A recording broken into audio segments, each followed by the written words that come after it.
I'm a student at UCLA. I'm studying sociology with a minor in civic engagement and social change. I am heading to Sacramento to intern in the capital. In the following quarter, I'll be flying out to London and Paris and doing a 12-week program studying the urban realities of global cities.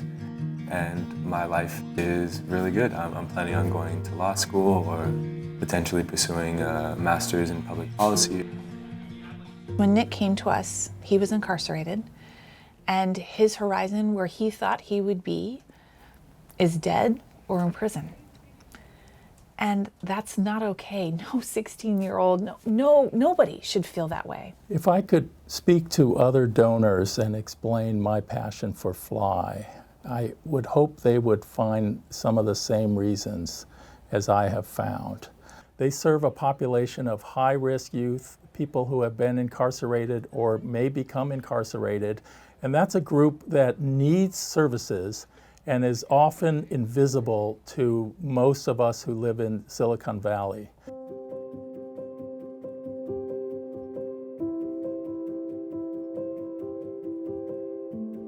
When I was in school, I was just angry.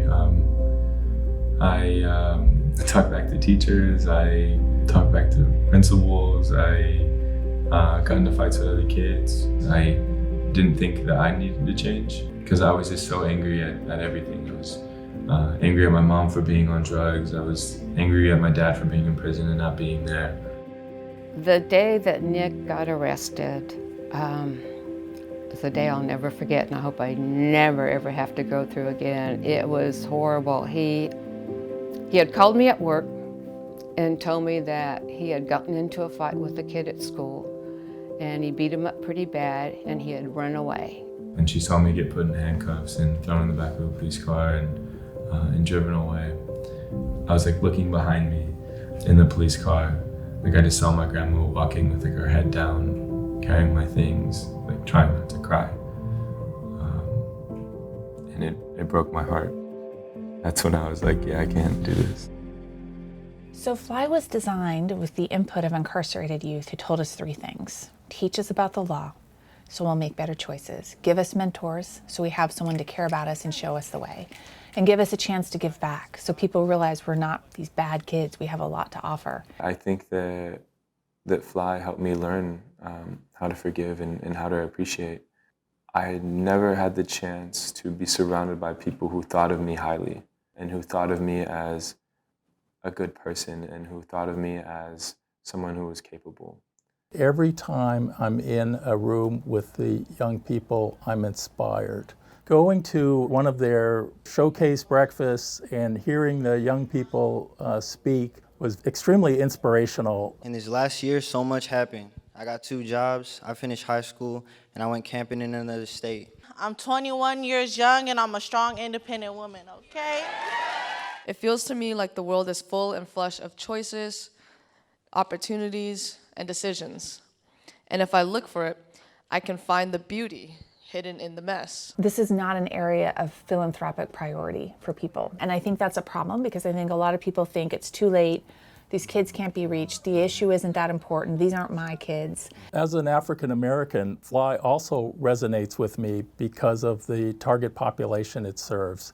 There's a disproportionate number of Black and Latino youth who get incarcerated relative to other populations in Silicon Valley. Having someone as caring as George and that comes out and says hello to the youth and to the staff also creates this opportunity, especially being a man of color, to show our young people that you can occupy these spaces and circles and they're not excluded, from these elite tables, so to speak. The dynamic between the youth and the case managers is really different just because we meet with them at least 2 times a month.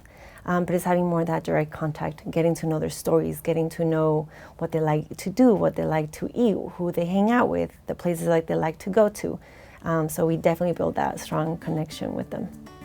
I think that during the retreat, my first day, I was like, all right, I can do something, Because I just remember feeling so good and feeling so safe and feeling so connected to all these people that I just met for the first time.